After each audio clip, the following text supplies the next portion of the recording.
What's up? What's up? What Ladies and up? gentlemen, it's another episode. NFL Matchup Madness. Every matchup, every week.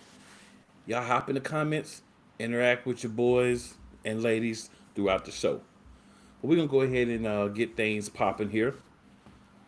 So, our first matchup is going to be um, a repeat matchup, divisional matchup. But as always, it's the Thursday night game. And that's the Falcons versus the Panthers. So, joining us is our Falcons rep, Chris Fisher. Chris, what's going on, man? Oh man, it's another day in paradise. How about yourself, man? Doing good, man. No complaints. Good, good. So, Chris, man, yeah, we're So gonna go ahead and hit these meat and potatoes, man. Swing through these things. Try to speed it up a little bit this week. So, for sure. go ahead and knock it out this way. Just tell us, what do you think about this game? Who you think's gonna win? Why? And if you whoever you think is not gonna win, what's the difference maker that can put them in the winning category? So last week we saw the Falcons basically control the game with the Chargers, and I expect them to be able to win this one fairly easily. You got was PJ Walker. He's like what the fourth string quarterback to start this season. I don't expect him to be able to do much, but the Panthers have been a different team now that Matt Rule is no longer there and CJ McCaffrey is no longer there. And they're a different team, and they're finding ways to stay in games. And this is going to be a game that the Falcons should be able to control, especially with Cordero Patterson back in the mix. They should be able to run the game, keep control of the ball, keep control of the time, keep that offense off the field, and this should be an easy game for them. Should be. Fair enough. So, what can the Panthers do? How can the Panthers upset and take this game? So the Panthers have always had a good defense, so they need to be able to keep these explosive wide receivers in check, make sure Mariota and Cordell Patterson doesn't run all over them. It's going to be a tough task. We saw that in the first matchup. It was a very close game, but that was with Christian McCaffrey. So we don't see – I don't know if this is going to be a game that they can continue to control and keep pace with. But they do have a chance. Small chance, but it's a chance. Fair enough. Fair enough. Now, like I say, man, we gonna kind of move a little brisk tonight. See if maybe we compile things a little bit. We may not fatigue our viewers so much. So, any final thoughts, on your matchup? Any final observations? I know you just mentioned the Cordell Patterson return. Maybe you Yeah. want to expand on it a little bit, how that affects your team, and if it gives you more confidence in you guys moving forward, this game and moving forward for the season. It gives tons of confidence because it's not you're not relying on Marcus Mariota to be able to make plays with his legs all the time. When Patterson was out of the lineup for the last month, you could see that they tried different things with the running backs, but it wasn't nearly as effective as Cordell was. And this being their one and only primetime game of the season, this is going to be the game that's going to give the world a showcase of what we've seen throughout the season. Um, if you weren't in Atlanta or if they weren't playing your team, then you didn't see them. So this is their one and only chance to be on a national stage, to be able to prove that they deserve to be at the top of the NFC South. I think they just dropped into second place with actually no, they're tied with the Saints right now. So it's going to be a huge momentum swing if they can continue to roll the way they have been. Definitely makes sense to me, man. Definitely makes sense to me. So, Chris, man, definitely appreciate your time. Appreciate you hopping on with us every week. Yes, sir. Sure, sure. And, if you want to hang around with us, man, it doesn't look like we have our reps for the next game here. So, if you want to hang around real quick and just give us your thoughts on the next game, man, feel more than Sure. free to do so. Yeah, I got number time, Bet, man. bet, bet.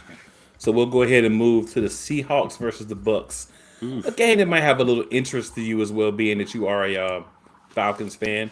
So talk to us about the Seahawks versus Bucks game, and who you think is going to win and why. You know, Tampa Bay hasn't looked like Tampa Bay. I don't know if it's just because of Bruce Arians stepping down or what may be the case, or Father Time actually just finally catching up to Tom Brady. But that's neither here nor there. What's on the other side, though, is we have Geno Smith, who's actually, as it stands right now, number 2 in the MVP voting. The journeyman Geno Smith that people gave up in New York, and say what you want about him, he's still number 2 in voting right now. If the season ended right now, he'd be second place behind Patrick Mahomes as MVP, which is saying something about what Pete Carroll has done in Seattle, getting rid of Russell Wilson, all that talk and everything like that, and they're controlling their own destiny in the NFC West. And this is going to be a statement game. They've pretty much been able to manhandle nobody in their division. But now let's see how they go up against the teams that's supposed to be great in the conference. This is going to be a game where they can either shoot themselves ahead of the pack or stay kind of towards middling level. So it's going to be an interesting game. Gino ain't writing back. He ain't wrote Absolutely. back yet. He's Say, just man, cashing checks. you got any thoughts on this game, man? I mean, what do you think Tampa Bay has to do to come out and win this game? Because I mean, Seattle's kind of like, they're kind of top dogs right now, right? They are. Seattle just needs to keep doing what they're doing. But as far as Tampa Bay, you got to figure out what's going on with that offense. You have way too many skill players and way too many weapons to not be putting up points the way they. There was a couple of games ago where they didn't score a single touchdown. That is not a Tom Brady-led offense, and they need to figure that out quickly. Otherwise, they're going to get devoured in this NFC with teams like Philadelphia and Minnesota and Seattle, who are now taking over for the Green Bays, the San Franciscos, the Rams, so they can't miss a beat here. They have to figure it out. We're getting into the late part of the season where competition is going to step up because playoffs is right around the corner. And they have to be able to get that offense on track. Otherwise, it's not going to be a good year, final year for Brady. Sounds good, man. Yeah, I definitely agree, man. I would simply say it's going to be a battle of who's going to have a better game, Geno Smith or Tom Brady. They both got weapons. It's just a matter of who's going to have a better game. I feel like overall Seattle's going to have a better running game just because I'm very impressed with Walker and what he's been able to do. Touring with the AFC South also agrees with me. I didn't even see his comment before I said that, but yeah. He's definitely been magical. He's been magical for my fantasy team. I have him on as well. He has one comment here about San Francisco. Team that'll still be there in the end, although they did lose to your Falcons. And then we got Michael Carpenter here. What's going on, Michael? With momentum and confidence is huge in the NFL. Seattle has that right now. Tampa does not. Completely agree. Carpenter? Yeah, y'all pretty much took away what I was going to say. So, hey, there's no need for me to continue to talk about it. You guys basically, the sentiments I was going to talk about, they already touched on. So, definitely agree with those, man. Appreciate you hopping on and doing, both for us. No problem. I'm always around. Just give me a holler. Absolutely. I look forward to you next week, man. Good luck. And time to keep it moving on here. All right, fellas. Oh, and don't forget the comments to hop in, drop your info so everybody will be able to catch you. Appreciate you, man. See you next week. All right, fellas. Be easy. Be easy. Jeff, what's going on, man? What's up, gentlemen? My good luck charms. What's up? Best season the Dolphins have had in a while as I started doing this show. There's got to be a correlation. There you go, man. So you got to make sure you continue to do it, man, or things can turn out the wrong way. I try my best. So, Jeff, same thing we were asking Chris, man. We said we're doing a little speed it up a little bit here, just trying to kind of get through and see if they help with the fatigue of some of our viewers. Basically, what you think, have. Man? Basically, what you have here is you got both teams coming off big momentum wins. Like Dolphins last couple games, they really feel like they're figuring out the offense. Tua is starting to you can kind of see him learning and figuring it out as he goes. The Browns just come off their best game in maybe a year or so, or maybe since the Pittsburgh playoff game that they just played against Cincinnati and look like the team they are.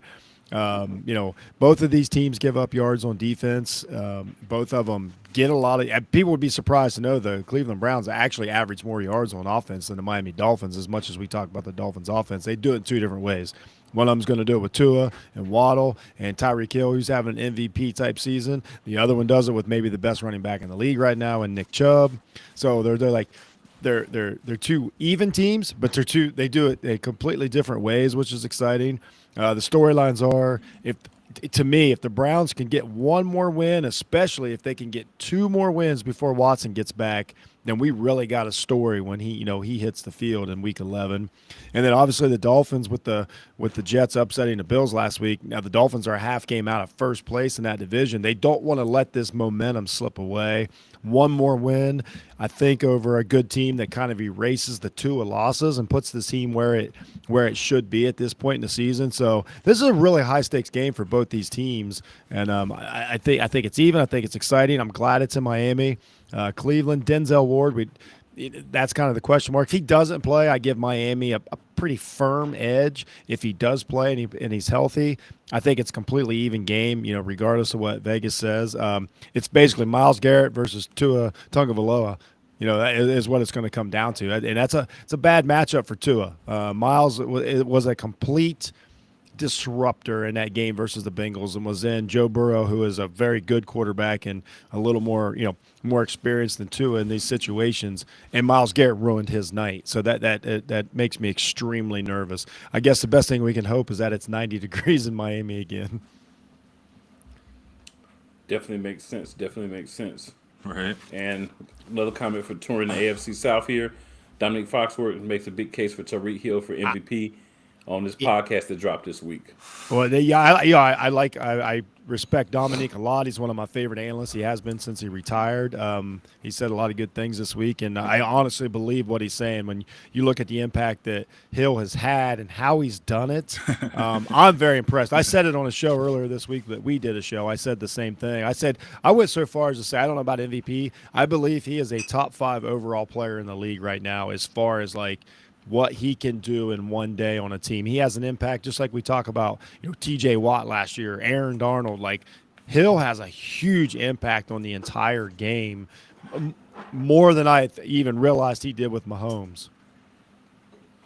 And had a question about the Chubb addiction. How do you feel about that? Oh, I love it. If nothing, I think Chubb's a very good defensive player. He's a very versatile player, which is awesome. I mean, that's the future. You got to have guys that can do different things, and I like that they went for it, because this team so many times has traded away the future or played it for down the road. So they went and got a guy, and they immediately signed him. I look at Roquan Smith with the Ravens last night, and I'm like, man, that dude's an immediate impact, but you got to sign him. So I love how they handled that. If it doesn't work out, it doesn't work out. That doesn't mean it's the wrong decision. I personally really like it. And the Jeff Wilson already paid off too. We talked about it last week, how happy I was. Already a touchdown. Yep. They're going to need a lot of that this week to keep Cleveland's defensive line honest. So the team is really trending in the right direction. It looks like, again, it just looks like they have a plan, and they, and it slowly gets better every week. And but this again, Myles Garrett could change the season in a heartbeat. Definitely. Well, Jeff, man, appreciate you hopping on. Hey, always, man. You guys are the best. We appreciate it, man. And don't forget to hop in the comments, let everybody know where they can find you, man. And good luck with your game. And I wish that Tua hadn't got hurt so we could be kind of at that top together, man. But you still may get there. Well, yeah, we're gonna keep climbing, man. We're gonna keep climbing. Absolutely. All right, we're gonna go ahead and transfer over, guys, and switch to our next game. So we're gonna bring on our guy, Tats and Stats. What's going on, Derek? Hi, boys. What's up? How's it going, man? I'll let you know tomorrow. That's a good one. I'll let you know tomorrow. That's fair. Fair. I'm quietly hopeful. I can tell you that. I don't like the loss we just came off, and I don't like hearing that there's a potential UCL injury for my quarterback. But it came out today that there's hope that Josh could practice and play through it. Keeping my fingers crossed. And anybody out there saying, "Oh, he needs Tommy John, he's done. He needs Tommy John, he's done." I can tell you, I've coached a lot of baseball in my day. I've dealt with guys throwing. I've dealt with throwing motions. I have a partially torn UCL myself. When you do that, you're not dropping a 70-yard bomb 2 plays later. You're just not. So that's me holding out even more hope that it's not nearly as severe as it could be. Obviously, Tommy John having a lengthy recovery period, but I'll let you know how I'm doing when we announce or when the Bills come out and tell you who's starting and how long Josh might be affected for with this. That's fair. So let's run with the assumption that he's going to play. Tell me who you feel is going to win this game and why. I'll tell you what, man, it's going to be a good one. It's going to be a real good one. I still think, the Vikings are going to win now, right? They made a move for Hawk at the trade deadline, and helping just another weapon for Cousins. Kirk Cousins he's having a great year. I don't think he's a barn burner, but he's doing well. He's shown propensity to be able to do well. He's shown the ability to make big plays, to have big games. But he's dealing with what I believe is a next level defense. There's a lot of talk recently about our run defense not being up to snuff.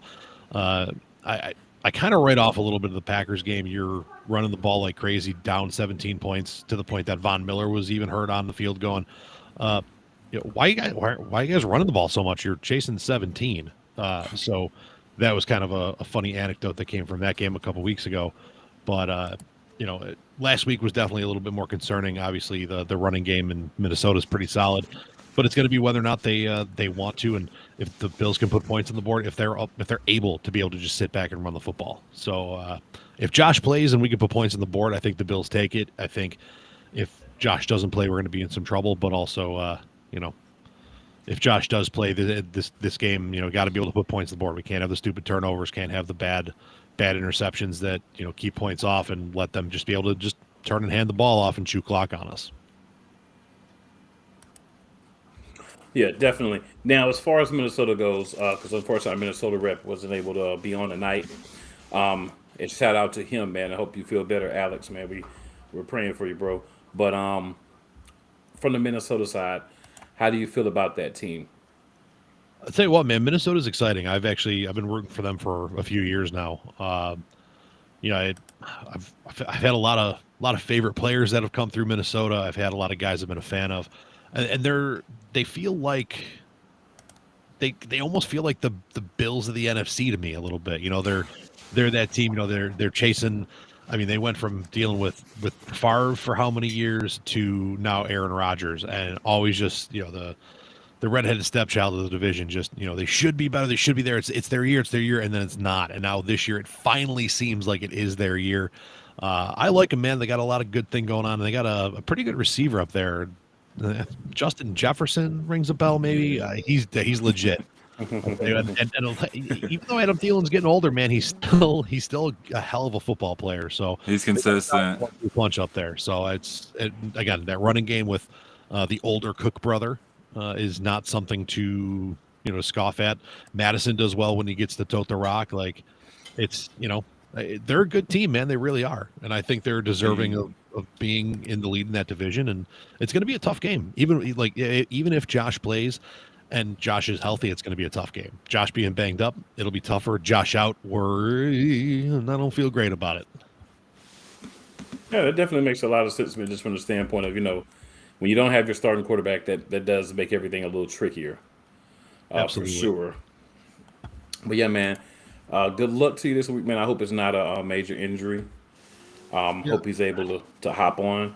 I really think if it was major, we'd have heard more by now. The fact that they're just going to talk on a regularly scheduled media appearance tomorrow and kind of update people, that kind of calms me a little bit. There doesn't seem to be panic. There doesn't seem to be, oh my God, we got to find somebody to sign just in case. It just kind of seems like, we're going to see how he feels, see how he does. He's got another day of evaluation, see if he can throw a little bit, see how he feels after another day's rest, and go from there. But I'm trying not to panic too bad.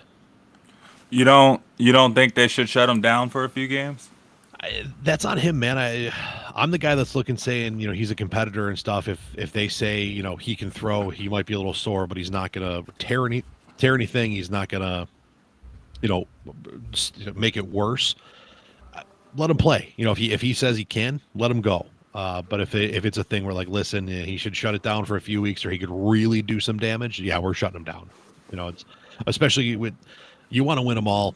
Dropping an NFC game, not overly as important as losing him down the stretch for the big division games we got coming back, a couple of revenge games coming around the corner, stuff like that. So, Right. if there's a risk of re-injury or further aggravation, yeah, you're not going to see him play this week. But if it's up to him and it's like, listen, you're not going to hurt yourself more by throwing. So if you can handle it, let it go.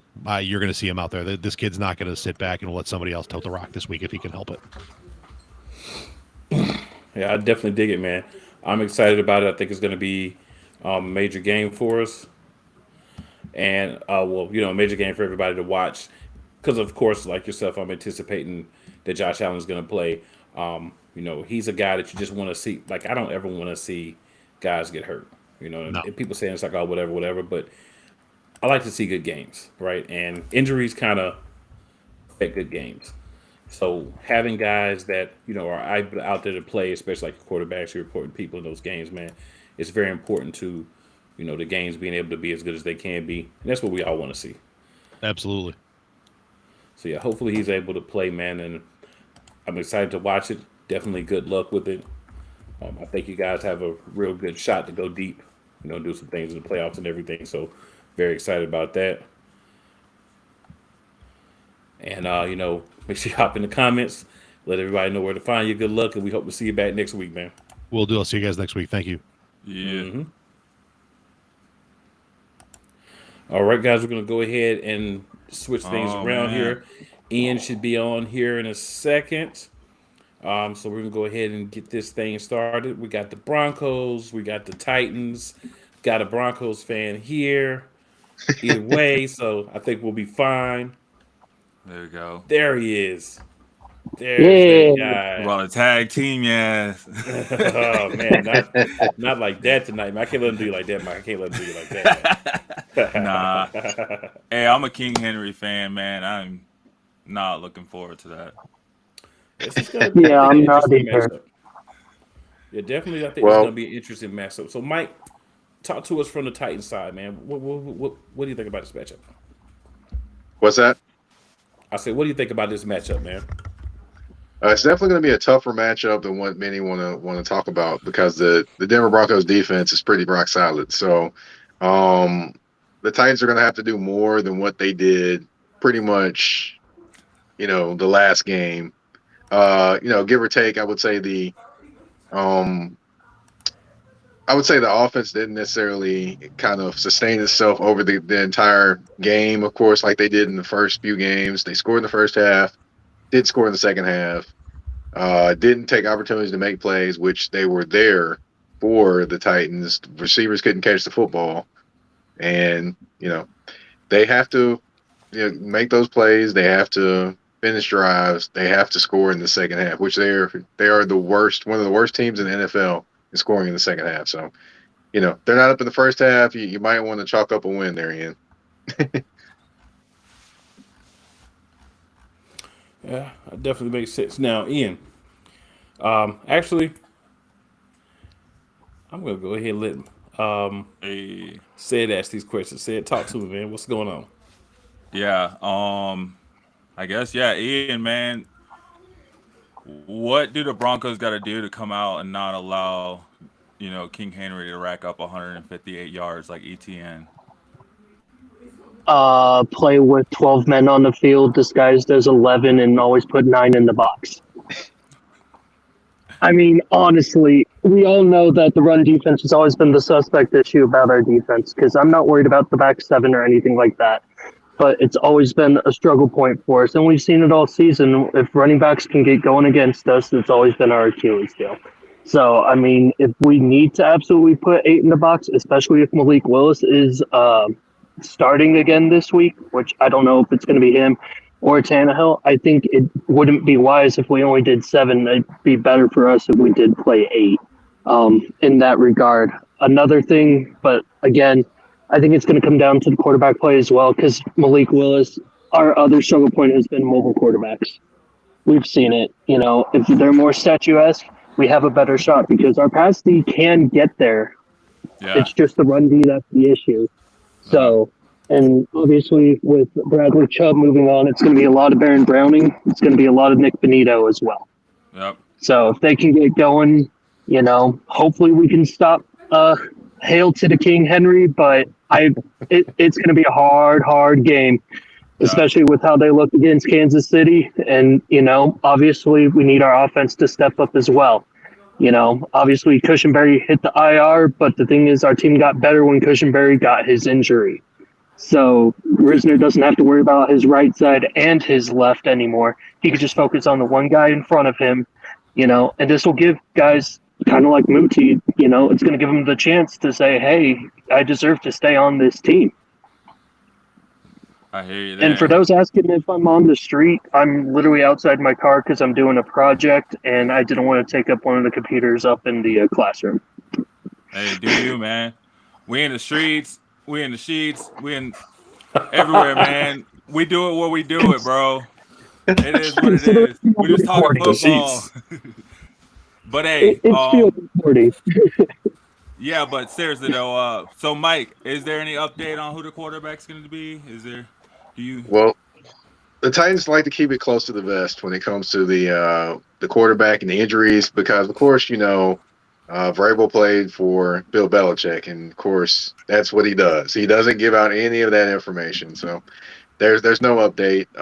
I will say this though, Malik's numbers may look bad in terms of the average, the percentage, but a lot of those plays that happened either were throwaways when he's escaping the rush or hit receivers in the hands with the football and they dropped it. Like, for example, you had a long touchdown pass, potential or touchdown catch to Nick Westbrook-Ikhine. The ball hits him in his hands and he drops it. And then you had another one. He throws it to Chris Conley. The ball hits him right in his hands and he drops it. And it's small windows. So I know Malik can throw the football well. It just doesn't reflect in terms of the percentages right now.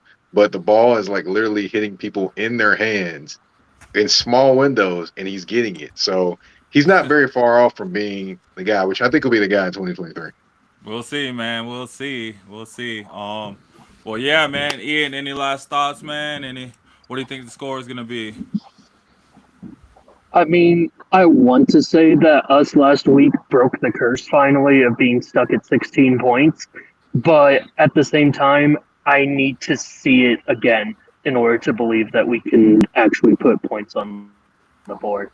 Tennessee, it's really just going to be a matter of, how does King Henry run and how well can they set up the play action? And if it is Willis, can we contain him? I was talking with a couple of my guys earlier, and Tennessee, it feels like this is one of those games, it's almost a must-win territory for us at this point if we're going to salvage anything out of this season. Yeah. So I mean, I could see it being a lower scoring game. I would say, maybe like a 23-20.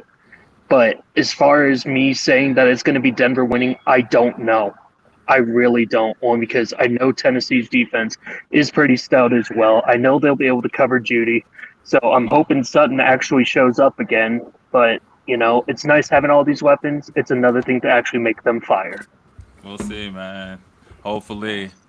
Mike, any last thoughts, bro? I'll say this: if Russell is given time, which that's going to be tough with one of the best front fours in football, he can make the Titans pay with their wide receivers because the Titans do have young defensive backs in Fulton and Roger McCreary, who is a rookie, by the way. And yeah, they can take advantage of them, especially with the weapons they have. So that's going to be the key thing. Can that offensive line hold up against Jeffrey Simmons, Danico Autry, and those guys up front? And Bud Dupree might be hurt too. Because also, he exited the game against the Chiefs with a hip injury. Shoot. Well, hopefully he's out, man. That's all I'm going to say. We just got to get more than 18 points, man. Thank y'all for coming on. You know what I'm saying? Go ahead and get in the comments. Leave where we can find you, bro. Leave your links and everything. Hey, I'm a little high, y'all, so I might come in the sheets next week just to get my point proven. Nah, y'all have a good night, though. There you go, man. All right, you too, guys. Be easy. Yes. Kyle, the man is back again. Hey. How's it going, Kyle? How we doing, fellas? Good to be aboard again. And listen, I got to tell you, the Jags have put themselves in an awkward situation this week, man. After messing up your draft board placement, there said, goodness gracious, that win you got against the Jags, they needed that one to try to get a streak. I don't care if they beat the Raiders last week, but going in and facing Patrick Lavon Mahomes II, in Arrowhead, good God. Good luck. Yeah, right. Nah. It's crazy, man. And listen, as good as your Eagles have been looking cool, I have seen power rankings that make a strong argument this week that they're number one after the Titans had the Chiefs struggle, which will only make the team more angry as they take the field against the Jaguars. And here we go again. Listen, I talked to Travis Etienne after the game, beating the Raiders. 𝐏𝐀𝐑𝐓𝐒, big YouTube personality, former Navy SEAL, all that stuff, was on the sideline for the salute to service, mentioned him as a motivational force. I don't think he's going to be there at Arrowhead to make that matter any easier either, gentlemen. But please, go ahead with your questions. I just had to get that out the way. So, Kyle, we'll keep it simple. We know you're going to give us a good, solid breakdown. Talk to us about what each team can do to win, who you think is going to win, and why. And obviously, you've kind of given us some of that, but, let us feel it. I mean, listen, y'all saw that Super Bowl where Jimmy G was there and everything, and there was a 3rd and 21 when it was all been sealed for the 49ers, and he still got it. Okay. Patrick Lavon Mahomes II, ladies and gentlemen. That's, I would give you more of an answer, but then there's that. But he doesn't have Tyreek Hill. Does y'all feel like that matters lately? Let's be real, guys. Help me out. Now, if there's a way to slow Patrick Lavon Mahomes II, the Titans were actually uniquely qualified to do so last week. You run the ball. And guess what? The Jags have had a lot of success doing that with Travis Etienne. I told people in the preseason, with literally every handoff, Etienne was looking better, and now he's got 3 straight 100-yard games as a starter after J-Rob went to part, and the Chiefs aren't all that great statistically against the run. Now, is it because their run defense is bad, or because they don't face the run very much because they're winning by a lot by the end of the game? Whole other question. Math and statistics, numbers can lie. That's all I'm saying, guys. But listen, at the end of the day, I could talk about Patrick Lavon Mahomes II all I want to. What makes it worse for the Jags is the secondary. Ever since Shaquille Griffin suffered the injury and, has started getting beaten and a lot of age has started to creep into him. Listen, I covered his twin brother at UCF. I liked the guy. I met the guy at the Pro Bowl here in Orlando. All of that. It's not what it used to be for him. He probably won't even be on the team next year based on his contract number. That can all change, of course. But at the end of the day, if I'm Patrick Lavon Mahomes II and Travis Kelce and that offense in general, I am licking my chops. And if I'm the Jags and Doug Peterson, I'm hoping I can get the ball run and a good balanced offense, get a good run game going. And if I'm in the game at halftime at Arrowhead and people start going, oh, God, not again, another Titans type game, there's hope. Bleak, but it's there.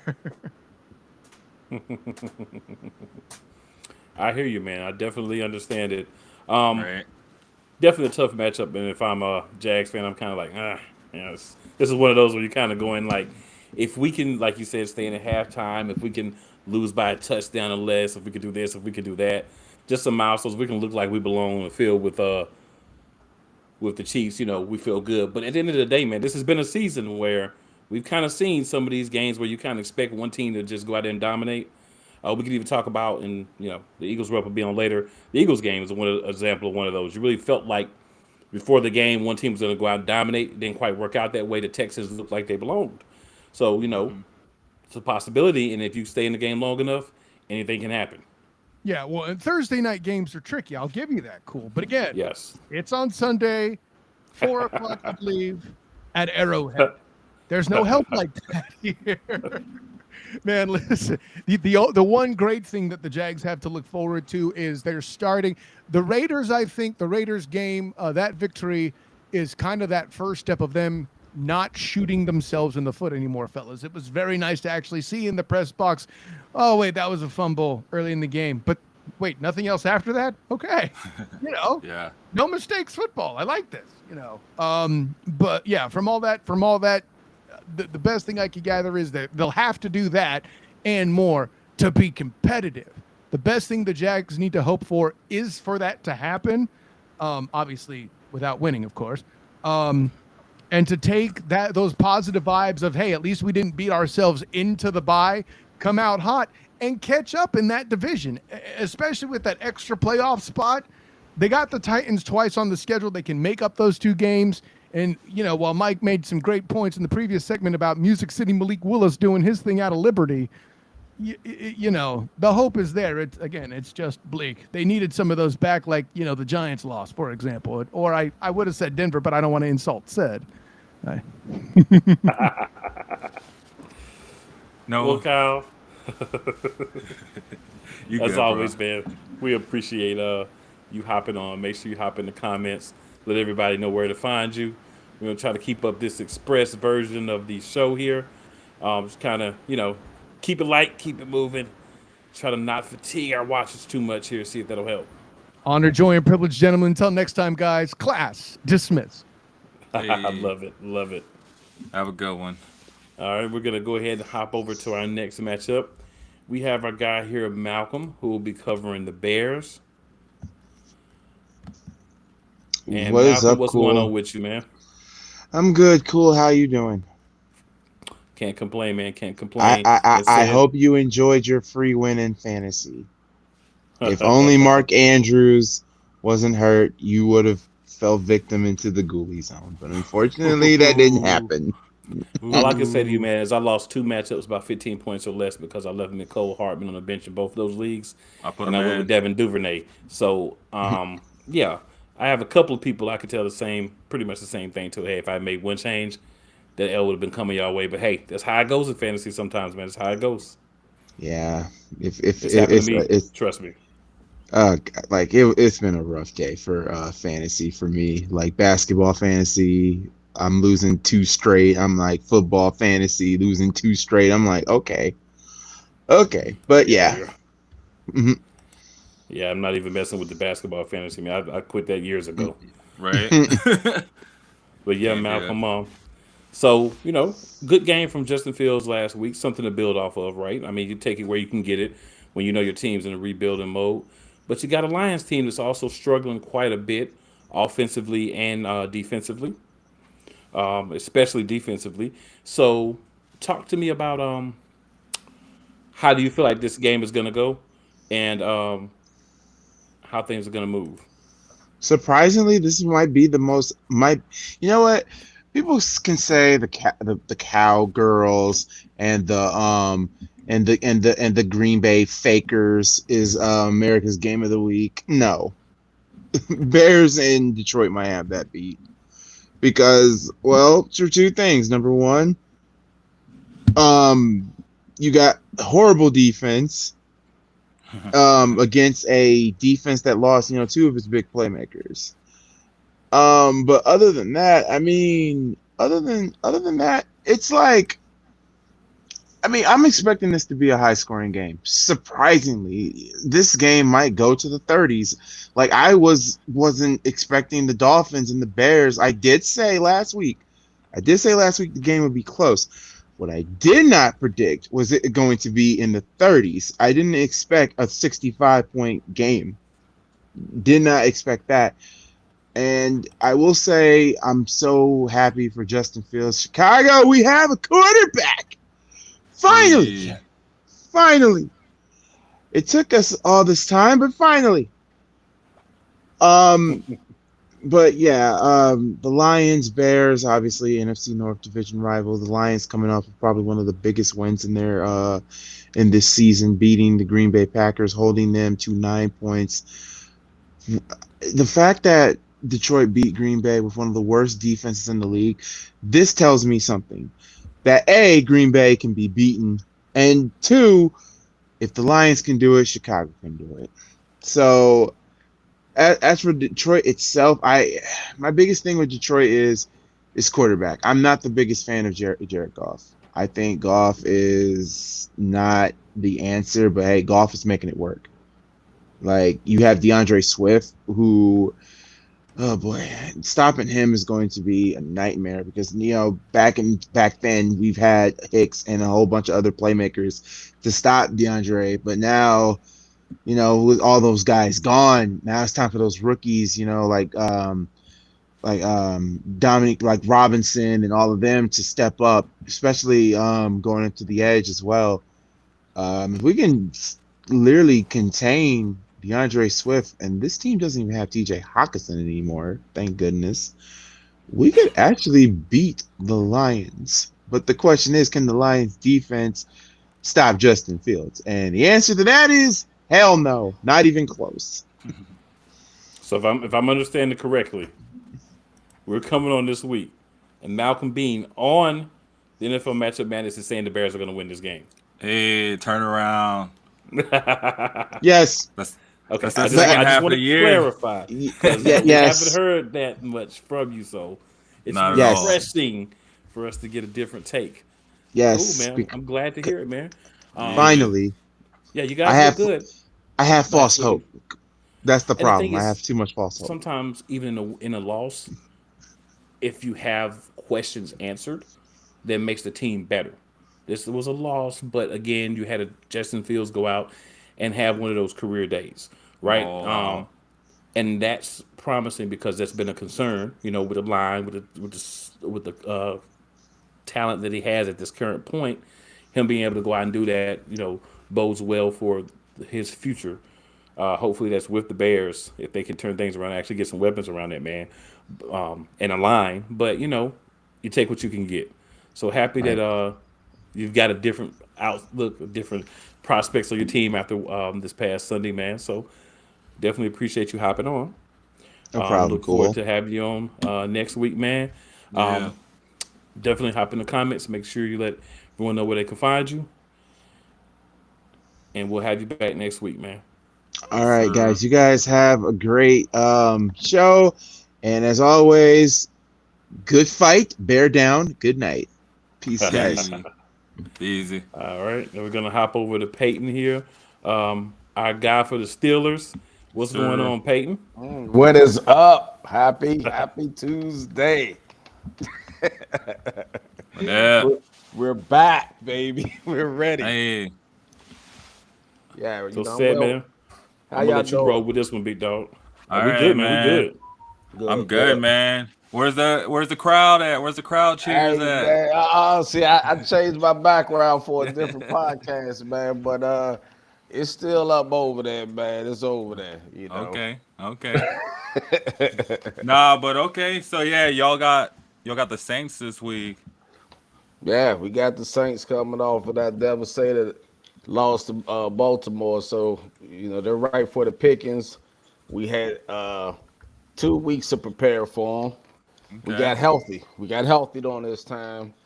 The man is coming back. TJ Watt will be back against the Saints, which definitely changes everything with our team. Yeah, man. So looks like your opponent didn't want to show up. So you know what I'm saying? What do you kind of cover both of them if you don't mind?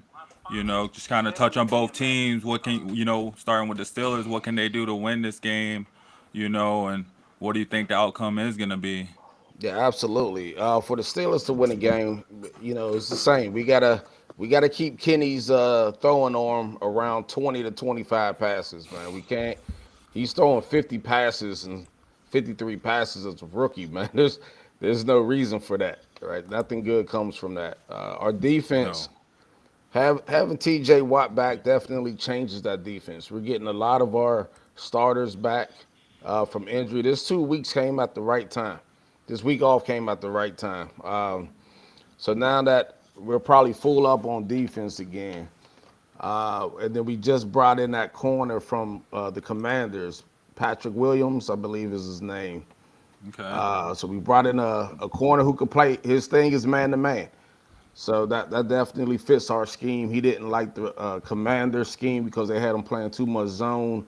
So he requested a trade. We were able to get him right before the trade deadline, right after we got done trading Claypool over there to Chicago. So we're definitely geared up to make a second half run. But we definitely got to get Najee going, right? And that's really the key. We got to be able to run the ball and make splash plays. We can't keep doing 15 play drives to get down to kick a field goal.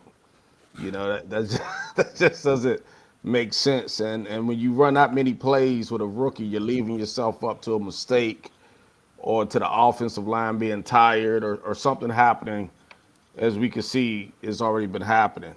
Curious to see how things work without Claypool in the slot. So that definitely means more passes to Pickens and to Freiermuth. So it's going to be interesting, but I think we're definitely going to take this game. For the Saints, you got Andy Dalton, right? So the good thing about Andy Dalton is that he's an AFC North quarterback who's playing down with the Saints. So he's very familiar with us, just like he was with Baltimore. So he's probably very comfortable playing against us. But you got to get that running back in play, right? And I don't think Thomas is back. He's still out, right? Back with Thomas. No, he's out for the rest of the season. Done. Yeah, so he's he's on done. IR. Like, so to be honest, man, outside of that defense that they have a stingy defense. Their defense is legit. They had some complications against Lamar, but who doesn't, right? So, and against our rookie, man, that's always the benefit that these teams are going to have. They can show our rookie things that our rookie hasn't seen yet. Yeah. And that's where a lot of those mistakes come in, especially if the wide receivers can't get separation or they can't be where exactly, or some miscommunications on those routes leads to, interceptions or bad throws. And then, he's a rookie. So we got to take these hits. But with that defense, and if we could control the ball a little bit better and keep them in manageable plays and stop throwing the ball east to west, and start throwing it north, I think we should be all right. I think we should take this game. I think y'all going to see the Steelers second half. We're going to dominate this second half, man. So we went 2-6. I see us, flipping that around, and our opponents are less. So we don't have all the Philadelphias and the Buffaloes. And though everyone laughed at us when we lost to the Jets, who's laughing now, right? So you look at some of these teams we lost to, and you see where their records are today, and you're like, man, those teams are formidable teams. We just didn't see it early in the season. That makes sense, man. It makes a lot of sense. Like you said, we're about halfway through now, so we kind of got a good idea of who's who a little bit. Some teams that we might have thought were not so good, maybe being a little bit better. Some teams that we thought were really good, maybe not being as good. So you definitely bring up a great point there. Yeah, and it should be a tight race, but I will say this: I think if we lose this game, that's going to be tough on our young players, man. I mean, hopefully they don't give up. I don't think Coach T will allow that. I think we'll play hard all the way out. But if we lose this game, it'll be a tough season for us, But hey, such is football. We've been spoiled for 18 years, so we could take a year off. We deserve that. We'll let Philly run a little bit. Let Philly run our state for a little bit before we come back to dominate it. Hey, you know how Philly do, man. We're running for 2 years, get a Super Bowl, and be garbage again. And I'll take it. Hey man, look, there's a lot of things going on in this NFL season, which makes it a great season, man. Like it's really any given Sunday. There's not really a team that you're like, man, they're just so terrible that it's an easy win.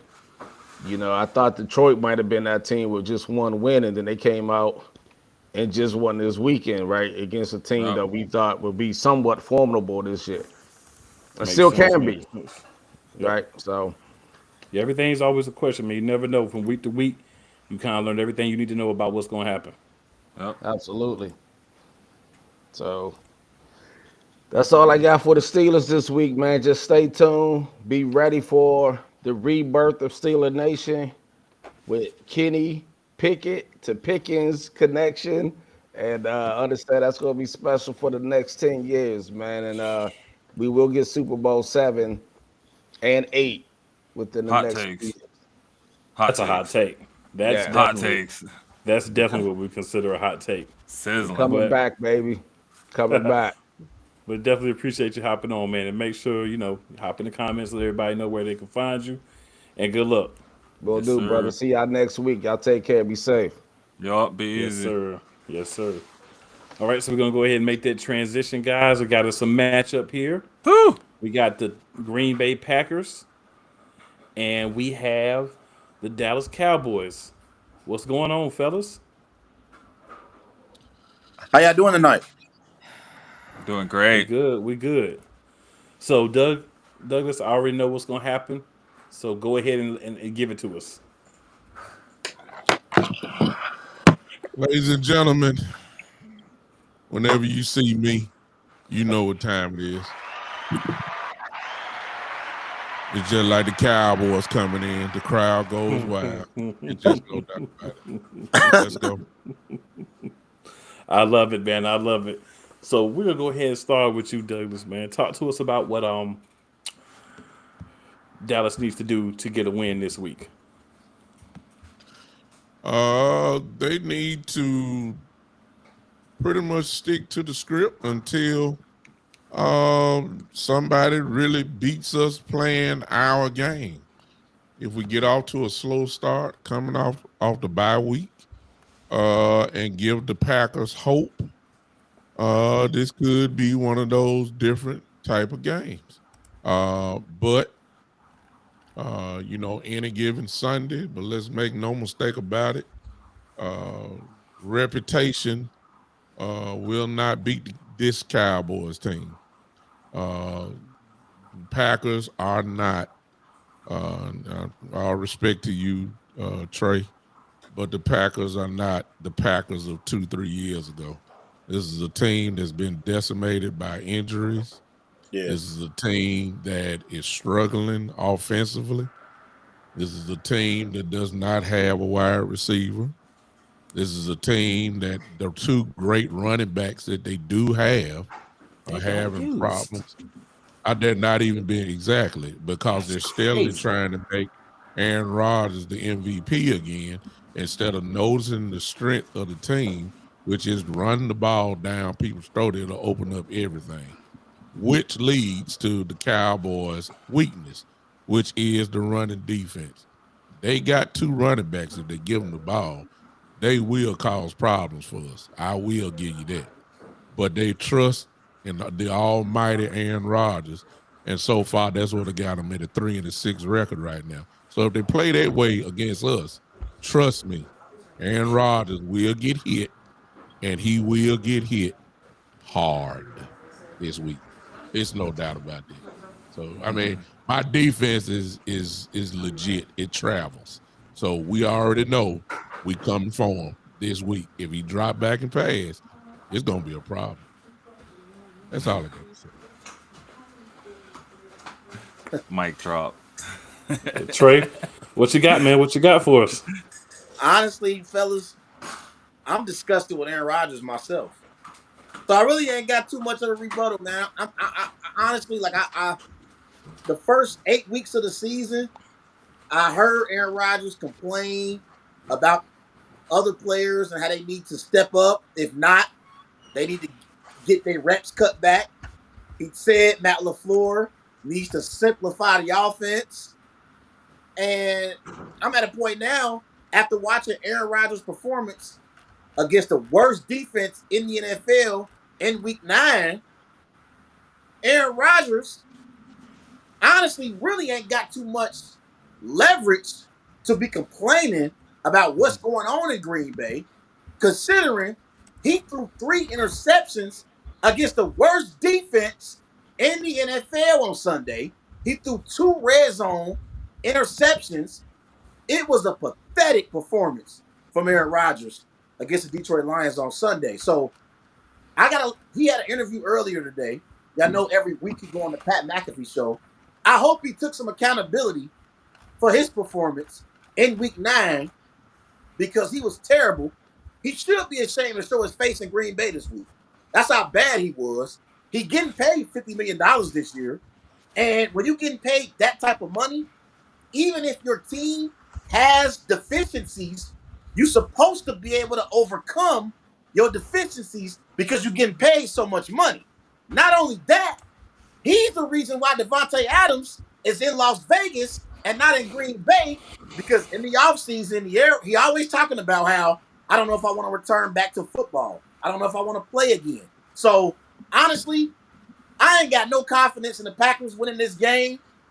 I know the Cowboys are the superior team. I just hope the Packers don't get embarrassed at Lambeau Field. And I'm happy I ain't buy tickets to this game. I was thinking about going to this game, fellas, but I'm glad I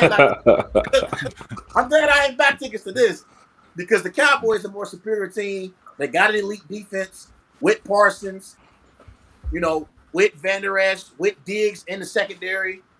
So, they're a more superior team right now. But this is what I will say. I will say this. Aaron Rodgers, he does have the Cowboys number. He beat the Cowboys twice in the playoffs. He beat them in the regular season. I think it was a few years ago. Davante Adams had like a game-winning touchdown, I believe. So he does have the Cowboys number. But they got the more superior team right now, and they should win this game. And that's just me being honest as a Packers fan. Hey, I get it. Douglas, I guess we'll hop back over to you, man. Did you have any finishing thoughts on this, brother? I think Trey may have took some of what you were going to say himself, but well,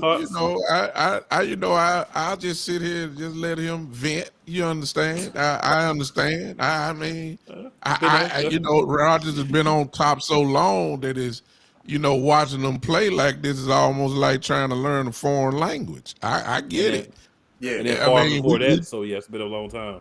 It's been a long time. We talking about a back-to-back MVP. We talking about a man that's making $50 million. This guy has, he's never had a season like this, as far as I can remember. Making the mistakes that he's had, so it's different. So I don't mind him venting. I will give the Packers, though, a chance to stay in the game if they switch their philosophy. The Dallas Cowboy defense has an Achilles heel. That is, we are not a good run defense. We are not. And the Green Bay Packers, if Jones plays and you mix in Dillon with that could be a big problem for us, which would keep the game real tight, which would keep the game close. And if they run the ball like crazy, they could really win the game. I'm just telling you that because the play action would be real. Now, as far as what Trey was saying, he did say that Aaron Rodgers has our number, and it is true. He, by himself, has brought heartbreak to Dallas over the years. No doubt about it. Made us cry. Made us get bathroom tissue. Made us get paper towels. Made us get all kinds of the folks went into depression. Folks had to go get therapists. Folks had to go talk to the they had to go there. Look, I'm just telling you, if folks were crying, folks they called in to work, they ain't go to work because of Aaron Rodgers. But what Trey said, though, he said, notice the words he said, and it's the truth. He said Davante Adams had a big game. Well, Davante Adams ain't there no more. Okay, you understand? That's the truth. So what do we have as his receivers? Nobody. Not nobody that we're scared of. Nobody. None. They won't give the ball to Dillon and Jones. So I mean, if you're strictly on Rodgers, we're gonna have a problem. I mean, they're gonna have a problem because he's gonna have a serious problem. I'm sorry, Trey. I see you got some more vending. Also, fellas, don't forget, in the loss to the Lions, we lost Romeo Dobbs. He out 4 to 6 weeks. We lost Rashawn Gary. He was one of our promising defensive players. We lost him. Damn. And it's bad right now, man. But I still think our defense, honestly, is an average defense. I don't think our defense is as bad as the numbers say they are. But our defense's weakness is the strength of the Cowboys. The Cowboys got one of the best rushing attacks with Tony Pollard, with Ezekiel Elliott. The Packers struggle to stop the run. They're good against the pass, but they struggle to stop the run. So that's going to be key when the Cowboys got the football. If that Packers defense can slow down, that Cowboys rushing attack. Bingo, and which leads perfectly, Trey. Sound like you working for the Cowboys where you talking, but I like really the way do. why Really you does. throwing me the alley oop. I appreciate it. Which leads to will Kellen Moore stay calm because Dak Prescott is back, and what we saw against the Bears and the Lions was the slowly increase of him passing the football. Yep. I hope he doesn't get an amnesia pill this week of him forgetting how we got where we got. We're running the ball. Hopefully he doesn't flip the script and don't get too pass happy. If he does what the formula is, which he's pretty much stuck to, we should be fine. Now, before we go, because I know you about to close out and you got other teams to go, let me say this to whoever that young man was, the Bears guy what his name? Sir, Malcolm, sir, if you still watch, I know it hurts you, but please, whatever you do, when you come on a professional podcasting show with some great guys like Cool and 𝐶edric here, the co-host here, please come with facts. Don't come with feelings, you understand? I heard you say this right here, and I close with this. I got one more thing. I heard you say, man, that the Bears and the Lions was the America's game of the week. listen. I just want to say I did not respond to that because I knew it was coming, and I was saving it for you. And to further make it worse, you come back and then say, Brother Malcolm, you said that the Cowboys, or you said the Cowgirls, and you called the Packers something else, and you said we weren't the America's game of the week. I'm not going to insult you, brother, but please, I will tell you this. Don't embarrass yourself like that, okay? Don't ever say that the Cowboys are not America's game of the week. It's nationally known for years that we run the ratings. We know that. Everybody here know that. And then you mix in the Packers, another great worldwide organization, fan bases everywhere. Please understand that the Bears and the Lions, good Lord of mercy. So you done let Mr. Fields drive you crazy, man. Because he ran for an extra 30 yards. Yeah, Lord have mercy. Yeah, right after the Cowboys just beat y'all brains out. You forgot about that. Come on, man. Brother Malcolm, please don't. Don't do that again. Brother Malcolm, please don't do that again, sir. Come on, tag team with me, Trey. Let's go on out here together. You got, us brothers. Come on. I was gonna say, don't forget too, this Mike McCarthy's homecoming. This is homecoming, man. We it's a street in Green Bay named after Mike McCarthy. So Trey, I got a hat for you, man. Don't keep talking. Go ahead, sir. No, now listen, man. Hey, I wasn't gonna do it. I wasn't gonna do it because my Packers been so pathetic. I told myself I wasn't gonna wear no Packers gear until next year. Don't wear it. But you forcing me to have to put my gear on to show you I'm a true fan now. I like it. I like it. Yeah. Cool. I'm sorry. I know you wanted to get out of here, but I just had to talk to Brother Malcolm because Brother Malcolm just, I wish I could have I wish you could have brought me in right there because I wanted to get him back on reality. You understand? Well, like I said, man, I knew y'all were coming next, so I was like, you know what? I'm gonna get him a few extra minutes. I think they got a few things they might want to say to Malcolm about that comment. So he kind of served y'all up like I would say like slow pitch softball, like a double slow pitch. And one of y'all was hitting right-handed, and one of y'all was hitting left-handed, and y'all had the giant wiffle bats. Listen, that has to be the greatest podcast alley-oop I ever seen in my life. I can't get it no better than that. That was beautiful. I just wanted to say that. Brother Malcolm, you have a good night, Doc. And, enjoy your America's game of the week with the Bears and the Lions. Must watch TV. Bears and Lions. Oh my. All you need is some tigers, and you'll be good to go. Oh my! America's game of the week. Oh, Appreciate y'all hopping on, man. Appreciate it. bro. Have a good night. Go ahead, All hop right, into Trey, this good next talking to you, game. man. I'll hold it down. All right, be easy. Hey, yo. What's up? What's up? What's going on? Steven here for another week, man. So you get to go solo again, and you get to talk a little bit about the Chargers and the 49ers. I know you're so disappointed that happened, sir.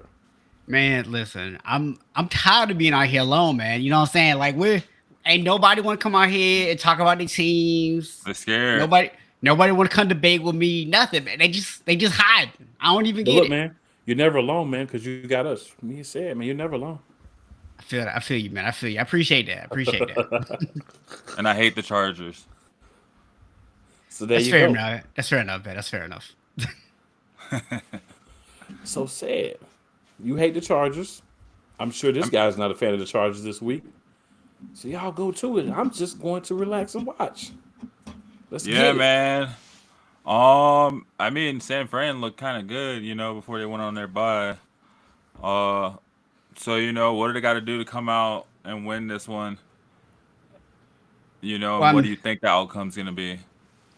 Well, I mean, man, as I told you before going into the bye, the Rams are always a get-right game. We always going to get right against the Rams. That's, True. That's what happens when you play your children. You know what I'm saying? So I knew we were going to get right. Obviously, Chris McCaffrey didn't really have a lot of prep time for the Chiefs game. Got a whole week of practice in for the Rams. And they found a whole bunch of ways to use him. Passing touchdown, receiving touchdown, and rushing touchdown. They did that without Debo even being on the field. So, this week we're going to actually get to see Debo back out there. We're going to be able to see what kind of crazy schemes Kyle Shanahan comes up with to get both of those guys out there. For me, at the end of the day, the philosophy doesn't really change, right? All the misdirection stuff you can do, the matchups you can create, that stuff changes with Chris McCaffrey on the field. But the 49ers win football games by doing two things: running the football and throwing off a play action on offense, and then playing defense. That's what they have to do. So for me, on the offensive side of the ball, it all starts with running the football successfully and then getting a play action off of that. I told Cool earlier in the week, I think the thing that McCaffrey is going to bring to this team is huge. It's not just his ability as a runner. It's not even his ability as a receiver.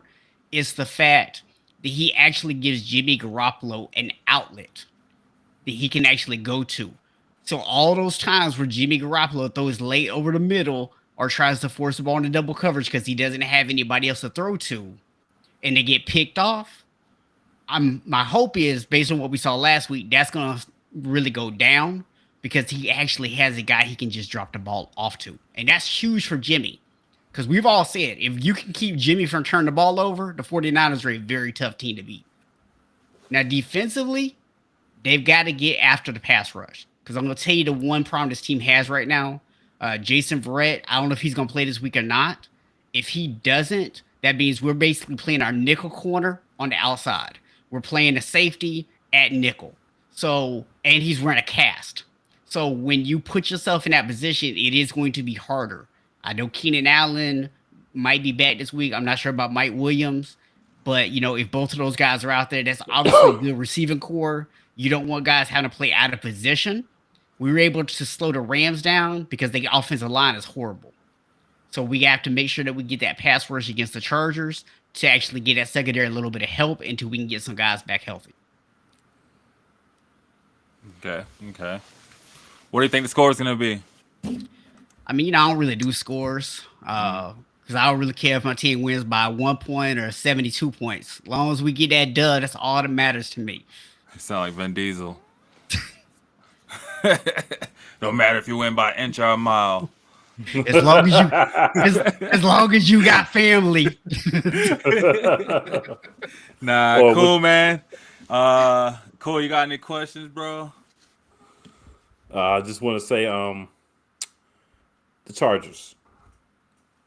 We know that they're going to be down at least Mike Williams, right? They've got a solid, versatile counter version of Christian McCaffrey and Austin Eckler. So, what can the Chargers do to pull that upset and come out of here with a dub this week? I mean, to me, I think San Francisco's weakness right now is actually their passing game. Okay. But part of it also kind of does depend on us getting one guy back up front, right? Eric Armstead's been out. He's getting healthy. He might make it back this week. He might not. If he makes it back, it's going to be very, very difficult for the Chargers to run the football effectively. He's a real difference maker up there. But if Eric Armstead is out, they might be able to run the ball effectively. That will kind of open up some opportunities for play action, because then you're getting those linebackers out of position, opening up some stuff underneath. And like I said, you got multiple guys in the secondary right now having to play in positions that they're not used to playing in. So there's going to be some opportunities to actually be able to move the football. At the end of the day, what we saw that the Rams struggled to do was move the ball consistently. Once we were able to make them one-dimensional by stopping a run game, they were done. So you really have to be able to run the ball effectively. That way you can get play action. You got to get this defense, which is very aggressive, flowing in the wrong direction, and you got to take advantage of those opportunities. If you just let this team line up and just cover you straight up and make tackles, this defense is extremely difficult to move against. You got to get them guys out of position. Definitely makes sense. Definitely makes sense. Well, man, make sure you hop up in the comments. Let everybody know where they can find you.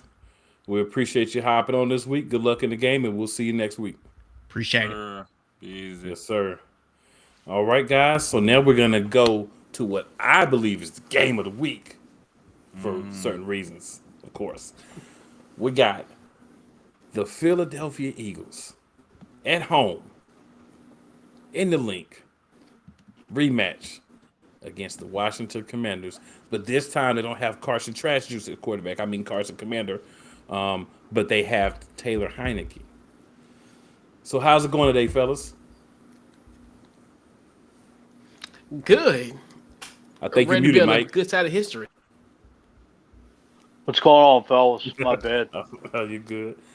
So, guys, we'll start with you, Couch Coach, since you're going to be the away team for this one. What can your team do to win? What can the Eagles do to thwart that opportunity?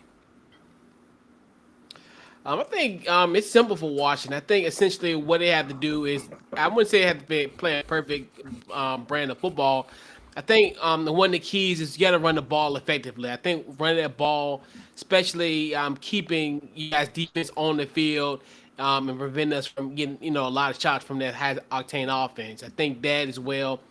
Taylor Heineke, this isn't a go for broke type situation in previous weeks. He's going to have to be methodical with the football. He got to eliminate the stupid mistakes that, the careless mistakes that he has.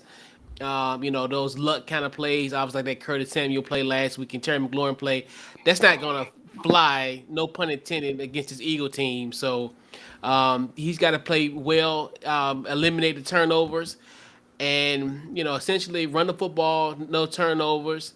That's going to be the key, and also when you have opportunities in scoring range, you need to score. If you're in that red zone, you need to score. We've known time and time, 17 points. You have more than 17 points to beat the Philadelphia Eagles. You have to put up some points against this Philadelphia Eagles team. 17, that's cute, but it's not going to win you football games. Okay. And Fuji, man, same question for you. Well, I mean, the Eagles, to me, I was down there in Houston for that game. I mean, the way they opened up the game, let Houston drive right down the field. That run defense scares me without Jordan Davis.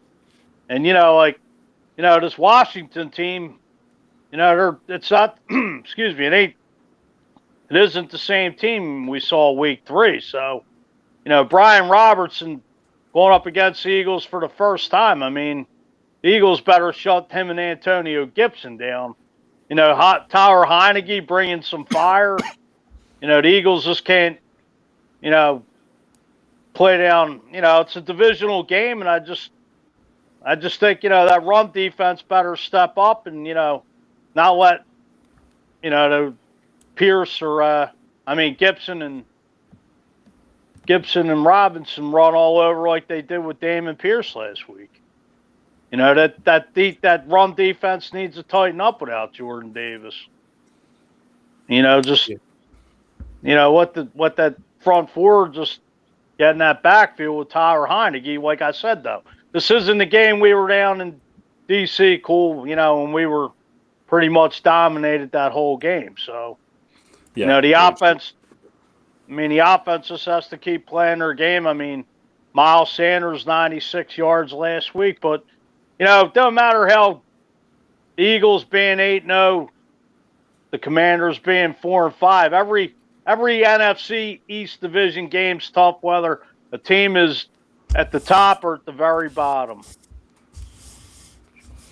And I say this, man, I had the Eagles losing 2 division games before the season. I still stick to that. I think it's division, so you kind of have to look at it that way and say, hey, it's a possibility every time you walk out there that you're going to lose. I do believe we talk about trap games. We talk about, you know, games that teams could lose because they're overlooking the opponent. This, to me, would be the definition of a trap game, right? It doesn't matter who we're playing next week. It matters that we've already played the Commanders. We've beaten them pretty thoroughly. So whoever can say whatever, but you're going to have a little bit of that thought inside you like, we handled our business against them, man. It shouldn't be that much of a difference. They should put up more of a game, but it shouldn't be that much of a difference. And we saw last week against Houston, when we don't come out and play our A game, which we did not play anything close to that, we won the game, but it wasn't the type of win that most people, including I'm sure the players, anticipated on both sidelines. So, Couch Coach, man, talk to me about how you feel differently about your team in this rematch than you did the first time as far as positions. I know you mentioned some of the guys that you had now that you didn't have then. Do you feel like those guys are going to be impact players on this game? And are you more confident now than you were in the first game? Oh, for certain. I think, you know, obviously in that game in week 3, you guys gave us some great left hooks. And we understood, hey, we were able to get back from that. And I look at it even from a half-glass perspective. Even I looked at it even in week 3, was like, hey, we only essentially got burned on 2 big crucial plays. Well, I think those 2, you know, obviously those 2, the A.J. Brown play and the Devontae Smith play, and it's almost like that was going to happen. But at the end of the day, you can still have confidence in the fact that, hey, we essentially only got burnt by 2 big plays in that second quarter, and obviously we held them scoreless in the second half. So, and you know, coupled with the fact of, I don't think, but the thing about how he can make something and do something. It's getting too hype. So Fuji, while we're getting Couch Coach back, man, what do you think's the biggest obstacle that the Philly Eagles was need going to to be a lot overcome mentally? different. Oh, Couch Coach is back. Go ahead, Couch Coach. I'm back. Yeah, so yes, like, and going into that week 3 game, I was like, well, we'll have a different Philly team, not knowing that essentially we are a lot different. So I'm very confident this week. I mean, obviously, especially, you know, going to the link, this is probably the most confident I felt since probably since Colt McCoy in like 2018. I feel that confident. Okay. So, Fuji, man, I know, you know, we're just talking about the Eagles are being 8-0, man. What do you think's the biggest mental hurdle or hurdles that the Eagles are going to need to overcome to find a way to win this game? You got to get back to playing 60 minutes of smart football. I mean, you just can't let Washington come in here, you know, knock you right on the jaw and drive down the field just like Houston last week. You know, I think these guys need a little bit of humble pie, and they got to tighten up some things, especially right now that Achilles heel is that run defense. And, you know, I don't know, there's a rumor about 𝐏𝐀𝐑𝐓𝐍𝐿 maybe on Howie Roseman's radar. maybe you bring him till Jordan Davis comes back. Big man like that to stop the run. I don't know, but every team does have a flaw, and as I said, it's that run defense. The Eagles just got to get back to playing their game. I think maybe that game was a little bit of, they need some humble pie. You're 8-0, you're on top of the NFL, but everybody's gunning for you. I mean, I don't. It'd be nice to see the Eagles go 17-0, but realistically, in the grand scheme of things, I believe it's not going to happen. You've got some tough games coming up, and you can't look past Washington. I mean, like I said, this is a different team than it was week 3. So, they just got you just can't look past it. You got to come out and take care of business Monday night. Yeah, definitely, man. So, both of you guys, man, any other thoughts on this big Monday night primetime matchup? Divisional game, NFC East right now. Probably the best division in football. I mean, Dallas and the Giants, but Minnesota had to kick a field goal just to beat Washington this week. So, and they're 7-1, which to me just says Washington's coming to play this week. Definitely. Coach. Yeah, this is a perfect opportunity. It's a perfect opportunity for Washington.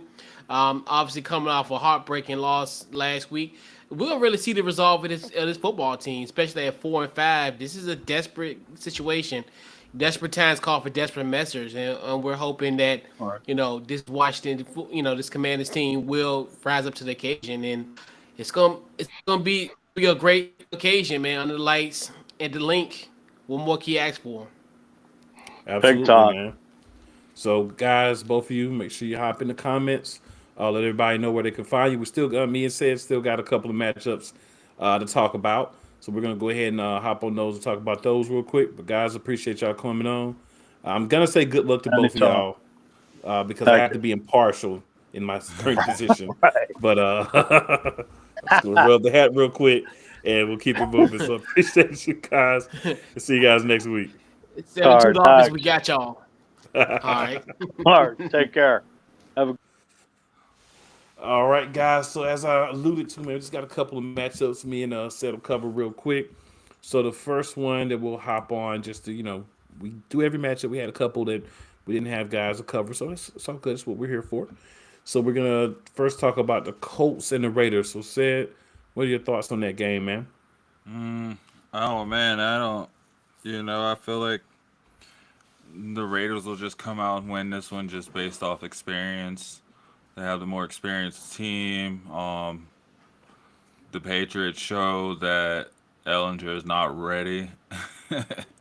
I don't even know I started him. I don't even know why I started him. I was hoping for a miracle.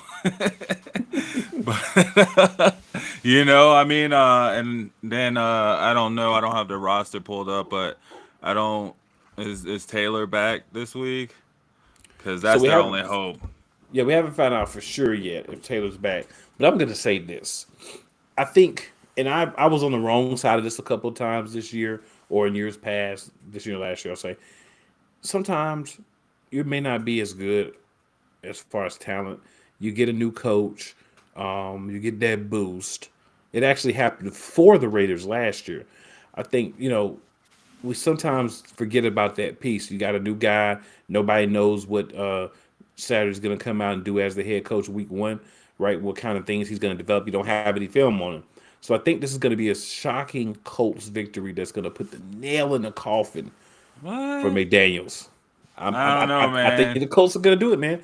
Adams had 146 yards or something in the first half last week? Hey, Adams can have 200 yards and the Raiders can still lose, and they've shown that multiple times. They did. That's what happened. Yeah, that's the problem, right? That's the problem. So Raiders gonna Raiders, so we'll see. Yeah, I think that nails about halfway in the coffin for McDaniels, and I think they lose to this Colts team this week. I think that's going to put the final bits of that nail in the coffin, but I do think, unfortunately, and I like Adams, right? I like Waller. I like Winfro. I like Mac Hollins, a former Eagle. I like Carr, but it's not working. And I think it may not be the coach, but that's the easiest fix to change things sometimes. And yeah, I don't see McDaniels making it through the season. He may not even make it on the plane. Right after the game, they might be like, "Look, man, let's pull you to the side. We're just gonna fly you first class. We don't even want you on the plane with the players no more." Yeah, But that is a hard 2 losses. yeah. Yeah. So I'm just, something tells me it's gonna be an upset. I'm normally right when I get that little feeling. We'll see. We'll see. The other one is gonna be the Texans and the Giants. I will say this: Fuji was talking a lot about the Texans. One thing that I want you people to understand is Dameon Pierce is a monster. There's not a lot of teams that have a Dameon Pierce. You got one in Tennessee that has a guy like that. I started looking around the league and think about other teams.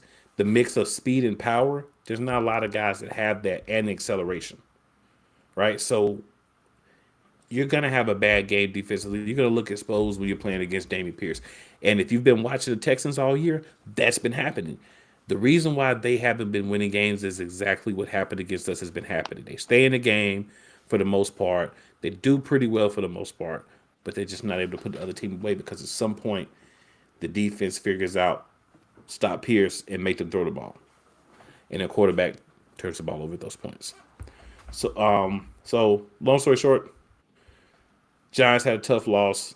I think this is a bounce back game for them. They got a little fire reignited in their bellies. They're a little hungry. They're a little angry. And this is the get-right game that they need. Yeah. And they should use it as such. Yeah, I feel like I agree with you there. I mean, Texans are going to put up a fight, but I think they're just quiet quitting.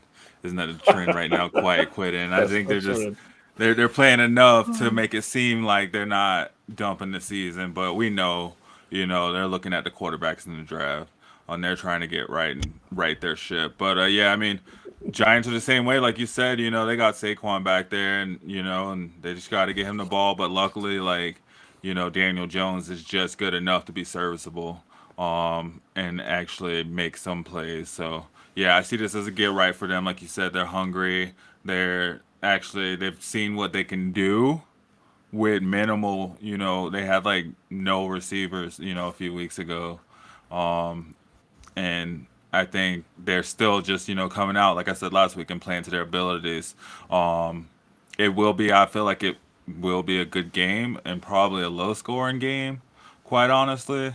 We'll see a lot of running, but I feel like we're going to see a lot of running around the league this week. Teams are gearing up for that push into the playoffs where, I think you said earlier in the year, those flashy plays, they don't matter when it comes down to it in the grit and the grind, Exactly. where it's win or go home. So I think we are going to see a lot of running in this game, very low scoring game. But then I think just like the Eagles did, the Giants are going to pull away, towards the end of the third quarter and just, completely make a game of it. I just want to say, the first time ever, ladies and gentlemen, the term quiet quitting has been used on the show. And my co-host busted that one out. Love it. For sure. Yeah, I mean, they look good. I mean, they come out and they play. They're definitely players in the NFL and NFL level players. And they come out and they do look good, but like you said, they just can't put teams away. They don't put teams away. So, it'll be interesting to see what does happen at the end of the season, because it feels like just like you got teams fighting for those playoff spots. You still have a few teams, looking at the bottom like, well, shoot, we might as well just go, and try to get this new, try to pick up Bryce Young or one of those guys down there. So, but yeah, I do see the Giants pulling this one out and turning it around, getting back on track. So, ladies and gentlemen, hour and a half, give or take a few minutes, and we've dropped it through all the matchups. Had a little fun. Little people, a couple of long-winded, but hey, it happens. It's all good. But again, another great episode of NFL Matchup Madness. If you're seeing the replay of this, make sure you like it. Make sure you subscribe. If you're purchasing items from Fanatics or any of the Fanatics-powered things, make sure you use the link in the bio so that your boys can get a little credit. Keep the lights on around here. Keep everything fancy and looking good. Appreciate everyone who turned in. Yes, sir. Appreciate everyone who catches again the replay. Shout out to you. We'll definitely be posting this out just so you guys get a chance to see the flavor that we bring to the Matchup Madnesses. There's other shows out there doing something similar, but they're not the Matchup Madness. Doesn't get this crazy around there. We appreciate everyone. And again, we'll see you next week. Same time, same channel. Yes, sir. Holla at your boys. Be easy.